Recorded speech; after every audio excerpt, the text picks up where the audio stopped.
So many of you are brand new and you're going out to the field and you're just trying to separate what am I supposed to call, what am I not supposed to call, what's supposed to happen, and people are yelling at me, what's going on, and everything's exciting.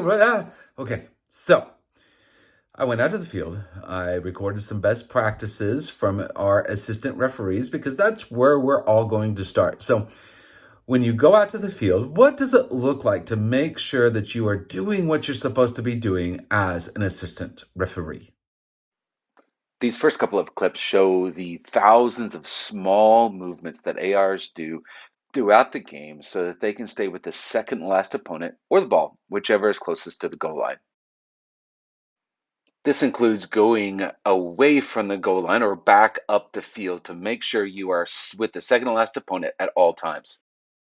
ARs spend a lot of time sidestepping so that they can see more of the field. When the ball passes the second to last opponent, make sure to follow the ball all the way to the goal line if you need to. This way, you have more credibility with your decisions deep in your area. Match the player's speed and intensity at all times. There are times when the ball is just simply going to be kicked faster than you can sprint. That's fine. But make sure when the players are sprinting, you're sprinting. This way, you're staying up with play. This includes when the ball is going or the players are going away from the goal line. You never know when the ball is going to come back towards you, so you have a decision to make. You never know when the unexpected is going to happen. So make sure you follow the ball back all the way to the goalkeeper so that you're in position when the unexpected happens. When the ball is clearly out, just simply signal for the throw-in. But when the ball goes out and then quickly back in, go up first and then signal for the throw-in. On goals, follow the ball all the way down, and once you see it's a good goal, a few steps of sprint is all you need to do. On goal kicks, follow the ball down at least to the goal area, then signal for the goal. And if you have a second signal, do one and then the other.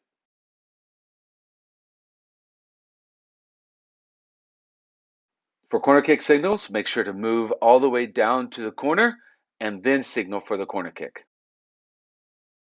We assist with fouls when the referee is not in the best position, or like in this example, he's shielded from play. Put the flag up, waggle, and then when acknowledged, point the direction. You may say, what is the big deal? There's not that much of a difference between doing well enough, going home, and best practices. It's the small details that is the difference between mediocre and the best. So why take the time? Why do it? Why invest? Well, first of all, even if there's not a mentor out there, there are people watching, the players, the coaches, the fans. They're watching. And the more they watch you just kind of get a check and pack it in and go home, the more they're going to get frustrated. And the more they see you working hard and doing the small things well, the more they're going to give you the benefit of the doubt. Will that prevent 100% of the frustration and the yelling? Absolutely not. We're still going to have to deal with it. But control what you can control, and you can control the work ethic and the work rate in doing the small things well. But also off the field, this is a huge lesson, because the more we do the small things well, the more we work hard at the small things, the more we invest into the small things. You know, when somebody else just does the mediocre, over time, people are going to notice. People are going to notice that you invest in the small things well and that somebody else does not.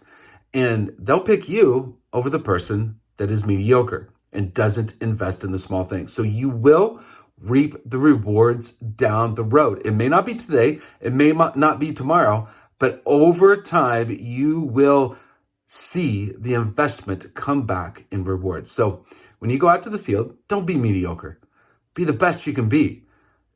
Invest in those small things so that everyone around you can see that you're willing to put in the effort to be the best on the field and off.